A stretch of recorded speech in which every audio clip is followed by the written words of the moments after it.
Qui dit Pays Basque dit cidrerie artisanale et je suis à Chopinondo. On est à Asquin et je rejoins un des spécialistes, je pense, en la matière, c'est Dominique Laganec. Il paraît qu'il est inépuisable sur le sujet, il va me dire tout sur le tchotch. Vous savez ce que c'est le tchotch? Non? Ben, on va voir tout de suite. Il y a une tradition, on prend les verres à tchotch et il m'a dit d'aller le rejoindre directement dans le chai. Bon. Dominique! Bonjour les amis! Ça va? Ça va. Merci de m'accueillir. Voilà, pour découvrir un bout du Pays Basque. C'est ça, hein, je me suis permis parce que j'ai vu deux verres. C'est comme ça. C'est ça, on rentre dans le chai avec son verre. Bon. Qui s'appelle une chopine d'ailleurs. Ah, c'est une chopine? Voilà, ça fait en basque chopine, ça veut dire un demi-litre. Et le verre fait un demi-litre. Et ondo veut dire autour, et notre cidrerie porte le nom de autour de la chopine. C'est le programme. C'est notre programme. On ne sait pas faire autre chose. Rassembler les gens autour du chopine. Alors que ce soit devant la cuve ou devant une bouteille chez soi. Moi, j'ai ma copine, parfois, elle va faire du chopping. C'est autre chose. Du chopping, oui. Ouais. Le chopping, c'est autre chose. Qui dit Pays Basque, pour moi, dit cidrerie. Oui. Et t'es un des spécialistes, il paraît, donc je ne pouvais pas venir au Pays Basque et pas te rencontrer. Quoi. Voilà. On est une centaine entre les deux parties du Pays Basque, le Pays Basque du Sud et le Pays Basque du Nord. On est 100 à fabriquer en tout à peu près 12 millions de litres, parce qu'on parle en litres ici, pas en hectolitres. Hein. Et 90% est bu ici, puisque c'est une boisson assez originale. Ici, chez toi? Dans l'environnement appelé Escoleria sur le Pays Basque et la Navarre, D'accord. L'environnement, l'est des Pyrénées-Atlantiques, puis quelques grandes villes, mais enfin, voilà, et très peu est exporté parce que c'est une boisson très originale et identitaire. Il y a des boissons qui ne le sont pas, mais celle-là, elle est identitaire. Quand vous la buvez, vous savez que vous vous adressez à quelque part d'un produit du nord de la partie cantabrique. Il y a la même chose aux Asturies, la même chose en Cantabrie et au Pays Basque. Tout le nord de l'Espagne fait ça. Et pourquoi c'est une terre de cidre, le Pays Basque? Tout simplement, alors ça se voit moins aujourd'hui à cause du changement climatique, mais c'est une terre humide, une terre avec de la pluie et pas fréquemment de soleil en fait, d'alternance propice à la pomme, et surtout pas propice à la vigne. Et ça me rappelle un petit peu un temps qu'on retrouve en Normandie, en Bretagne, c'est normal. Tout le long, c'est un climat océanique. D'accord, ok. Et en plus, les montagnes vont bloquer les vents qui viennent du nord-ouest, parce que la France, l'Aquitaine est à, on va dire, 0 mètre de hauteur. Et de suite, derrière les montagnes, derrière les Pyrénées, c'est 500 mètres de moyenne. Okay. Et Madrid est à 500 mètres. D'accord. Donc les nuages sont bloqués et donc ça se déverse ici. Il y a une pluviométrie supérieure à celle de Brest ici, et en quantité tombée. Qui est le plus grand pays de cidre? Parce qu'on passe tout de suite à la Normandie, enfin moi je pense au Pays Basque aussi, mais les gens comme ça, d'instinct, ils pensent à quoi d'abord? À quelle région? Ça dépend de quel pays on est, de quelle langue on est. D'accord. Si on est de langue française, pomme égale Normandie. Ah voilà, c'est ça. Et un peu Bretagne. Ouais. Bon. Si on est espagnol, pomme égale Asturie. Et si on est allemand, pomme égale Francfort. Ah ouais, en plus. Si on est anglais, pomme égale Somerset. Et alors, qui a fait le cidre d'abord? Les premiers. On le sait. Oui, on sait. On sait que dans la Bible, on parle de sécar, qui est boisson enivrante en général. Ouais, donc sécar, ça a donné ensuite Sisera, qui a donné Cisra, qui a donné cidre en langue romane, aujourd'hui française. Et l'origine de la pomme est ADN, l'origine ADN de la pomme, donc génétique de la pomme cultivée, c'est le Kazakhstan. Ouais, mais après en France, quel est l'argent? On ne sait pas finalement. Mais non, en France, ça vient du sud. Hein. Ah, donc voilà. C'est le Pays Basque. Alors, statistiquement, il y a beaucoup de chances que ça le soit. Il raconte l'histoire. En fait, ça vient de là. Quoi. Mais il n'ose pas être frontalier. Ah bon, là. Voilà, non, mais c'est des supputations. C'est des supputations. Voilà. Et notre boisson, c'est le muscadet de pomme, c'est le chagarneau, le vin de pomme. Chagarneau. Voilà. Pas de bulles, pas de sucre, c'est pour les hommes, les vrais, ceux qui ont des poils et des tatouages. Les bonhommes. Et non, les femmes aussi, hein, mais... Bon alors, la tradition. Alors, c'est le tchotch. C'est le tchotch, hein. Alors, le tchotch, ça veut dire quoi? C'est le... Alors, le tchotch, il y a deux explications. On ne sait pas laquelle est la bonne. Il y a une première, en basque moderne, C'est ce que tu aujourd'hui, disais, ouais. tchotch, c'est un bout de bois, une brindille. Voilà. Donc le c'est la tchotch. brindille Ah, il est là. qui ferme le tonneau. Ça, c'est tchotch. C'est que ça Voilà. qui ferme le tonneau. C'est ça, oui. C'est que celle que tchotch. Le C'est un tchotch. petit truc comme ça. Voilà. Alors ça sert aussi, par exemple, quand on sème des patates, Ouais. on met des tchotch en terre pour garder la ligne. Voilà. Tchotch, ça veut dire brindille. Après, deuxième hypothèse. La pomme est un arbre, comme le prunier ou le cerisier, qui donne une fois tous les 2 ans. Donc, quand on a beaucoup de pommes, on a un excédent de boissons. Ouais. On ne va pas tout boire. Donc, les fermes, les paysans, à l'époque, je parle d'il y a 100 ans, disaient ben, j'en ai trop, je vais en vendre un peu. Et en basque, l'argent, ça se dit choche. Ah. Donc, on avait du produit du chagarno au choche. Et au tchotch, choche, Ah, les donc deux, c'est les deux peut-être se un bout sont de bois encouragés. ou argent, quoi. Voilà. Ok. Puisque cette manière de boire est moderne, hein, date Ouais. des années 70. Avant, pas question de gaspiller, puisqu'on comprend bien que si on laisse couler Ah le oui. jet et qu'on l'attrape, on aura un petit peu de gaspillage. Bien sûr, Donc ok. avant, c'était directement d'ici D'accord. et une petite portion dans un petit verre. Voilà, et on payait chaque verre. Aujourd'hui, c'est un forfait le fait d'entrer, c'est un état d'esprit. Ouais. Mais la cidrerie, on y mange surtout. On y mange ce qui va avec cette boisson. Ah, Il n'y a pas, de choses établies. c'est ça. Ah bon? Non, non, il n'y a C'est pas pas de... surtout la chuleta dans les cidreries. Non, mais c'est- non, ça c'est un fantasme urbain, on va dire. C'est le Et mien. il y en a plein comme ça. Bah, je pensais, moi, la cidrerie, c'est vrai que- L'omelette à morue, la morue, non. Ah, mais oui, ça, c'est ça peut être, Bon. mais c'est pas obligatoire. Alors pourquoi on dit maintenant chuleta? Parce que c'est la seule viande qui permet de servir beaucoup de gens à la fois. Le grillé et le salé, ça va très bien avec cette boisson. On est sur un esprit festif aussi en cidrerie. Je vois que tu as un groupe aujourd'hui. Et donc, qu'est-ce qui va se passer pendant le repas? Toutes les 5-6 minutes, je vais gueuler. Je vais appeler les gens à la oui, dégustation. d'accord. Ok. Au cri de « Tchotch !» Voilà. Et donc là, tous les gens qui ont compris vont se lever. Mais tu leur annonces quand ils arrivent. Oui, mais Tu leur expliques quand même. c'est une habitude. Ah, ou, même c'est- pas, ou même pas, tu leur fais un switch touch. Et ceux qui savent ça, vous- Non, je leur dire. réexplique. Mais c'est très difficile pour quelqu'un qui a reçu une éducation française de se lever de table. C'est vrai. Parce qu'on a reçu des injonctions étant petit, mouche-toi, reste à table. Et c'est dur de se lever. Donc ça, c'est le tchotch ancien, on va dire. Ouais, c'est ouais. Le tchotch moderne, c'est un robinet dégustateur, qui s'appelle tchotch aussi. Donc je l'ouvre, et c'est là que se passe ce service au tchotch. Alors il faut savoir si on est droitier ou gaucher, d'abord. Moi, je suis droitier, toi aussi, tu es droitier. Alors si on est droitier, on se met à gauche du cuvon, D'accord. face au tonneau.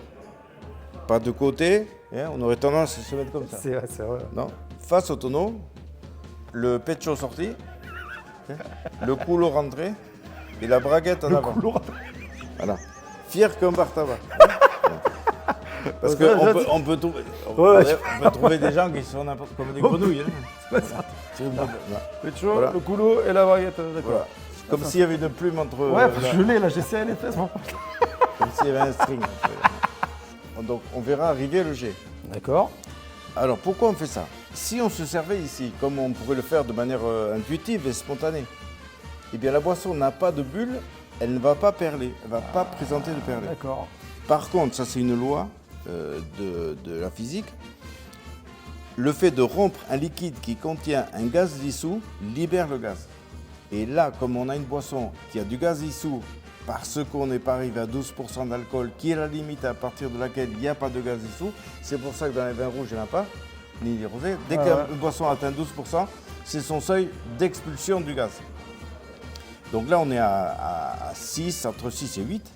Bon, cette année un peu plus, on est plus près de 8 que de 6 parce qu'il a fait très chaud cet été. Ok. Bon, donc on a un peu de gaz dissous. Et ce gaz va se révéler lors du choc dans le verre. Donc le choc est extrêmement important. Ok. Donc, si on se sert ici, il Ah n'y a, ouais, non, il y mais a ouais, pas de bien sûr. choc. Oui, complètement. Ouais.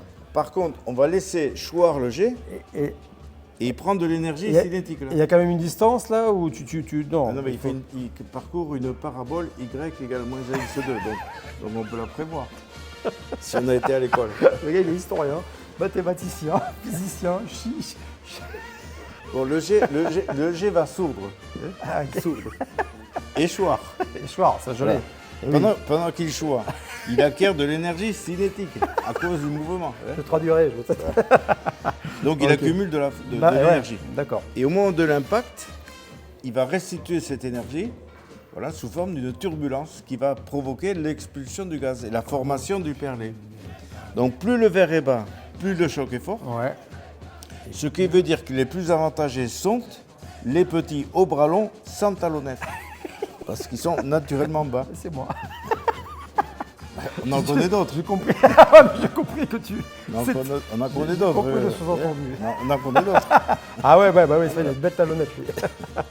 Donc le verre doit être propre à être le jet propre à être brisé. Donc le jet, si il arrive dans un verre qui est comme ça, il va heurter le liquide déjà présent oh là là. et il va pas Ah, faire ouais. le bon choc. Ah. Donc verre torve de côté. D'accord. De guingoy. Ok. De Pour, guingois. pour que ça tape toujours là, Exactement. ce côté-là Sur les parois et du pas verre. toucher le liquide, quoi. Exactement. Mmh. Si ça tape les parois du verre, ça met en vibration le verre. À condition d'avoir 3 doigts simplement sur le verre, il va sonner. Et ça fait partie de la dégustation, le bruit du verre qui sonne. Donc ça ravit l'ouïe. Donc en résumé, le jet sourd et choix, Ouais. et avant qu'il n'échoue déchu au chol, Ouais. tu l'auras péchoyé dans la chopine. Voilà. Bon, une fois qu'il a été péchoyé, voilà, là, tu t'en vas. Là, tu demandes rien à personne. D'accord. Directement, les yeux mi-clos, les naseaux ouverts, le gosier en pente, en lampée successive et ininterrompue.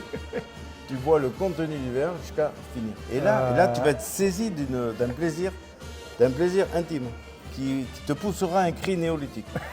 Yeah. Et ça, c'est dû à la déglutition permanente. Ah, ok. Si on commence à trafiquer, à vouloir dire il y a le goût de ceci, le goût de cela, non. C'est une boisson de soif. Le gosier, on ne fait jamais attention au gosier. Ah ouais. Mais non, là, c'est une boisson de gosier, de flux. Voilà. Voilà. Alors, il faut, pour pouvoir avoir cette réaction, il faut bien boire l'ensemble des 6 centilitres. Ah, cul sec alors. Alors, pas que sec, en lampée Ah, lampée successive successive. et ininterrompue. Lampée successive. LSI. Lampée successive Et ininterrompue. ininterrompue. Ok. Évidemment, le cul du verre est sec après. Mais c'est pas clouc. C'est clouc, Lampée clouc, successive clouc, clouc, clouc. ininterrompue. Debout face au tonneau. Le verre de traviole, voilà, comme ça. Ok. Allez, c'est parti. Tchotch. Voilà, bien faire taper sur le bord du verre, voilà. 2, 3, 4. Tu remontes 30 cm dedans et tu t'en vas. Et tu bois sans rien attendre. Alors. Voilà, il faut boire l'entièreté du verre. Ah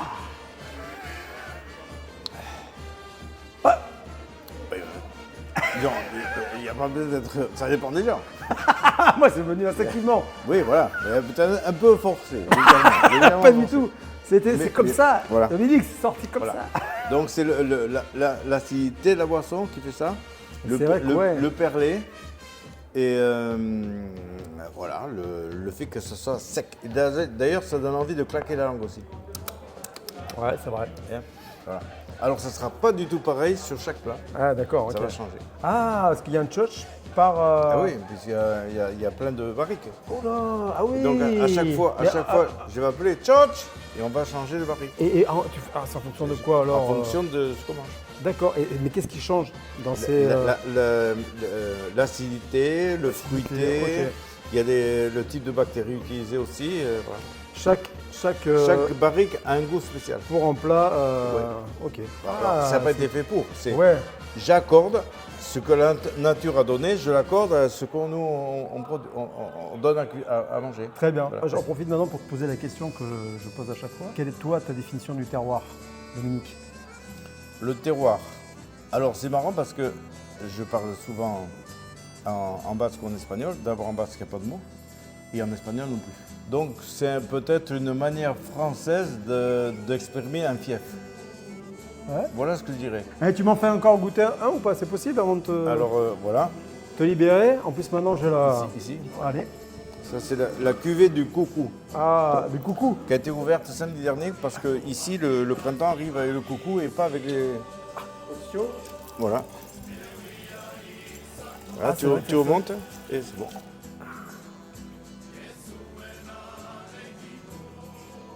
Voilà, impeccable, très bien. Ça, c'est... Voilà. C'est vrai que c'est pas le même là. Ah non, c'est autre chose. Ça. Ah ouais, Là, c'est autre chose. C'est très fruité, là, très... complètement, c'est vrai. Eh, Mileshker, hein. Ouais, de Jetas.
Chagarnos, ça veut dire vin de pomme. Et chez vous, le tchotch, ça s'appelle la puette. C'est aussi le nom qu'on donne en normand aux zizi des garçons. C'est un petit bout qui sert à fermer la barrique.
Café Belsa, en plus d'être torréfacteur, eh bien, ils sont surfeurs. Iñaki. Bienvenue. Ben ouais, enchanté, merci. Hein. 1930, ouais. C'est la troisième génération avec le fiston. Il faut savoir qu'à Bayonne, il y avait avant 5 torréfacteurs. Le café est arrivé en même temps que le chocolat en fait. Iñaki, c'est quand même Voilà. un surfeur. C'est comme le café, c'est la troisième génération de surfeurs. Ouais. Parce qu'en Bien, fait, merci, mon nickel. oncle Joe Moraes a créé un petit peu avec Barlan. C'est les tontons surfeurs en fait. Ça c'est les Oh là planches là. à Mickaël. Alors on n'est pas chauvin hein. Non, pas du tout. J'adore la Bretagne, moi. Mickaël il est spécialisé dans les grosses vagues. On surfe beaucoup ici parce qu'en fait on est très proche du lieu de travail. Je viens de m'apercevoir, j'ai oublié tout, la combi, j'ai tout oublié. Ah merci. Vas-y, sans moi, je vais te ralentir. C'est triste.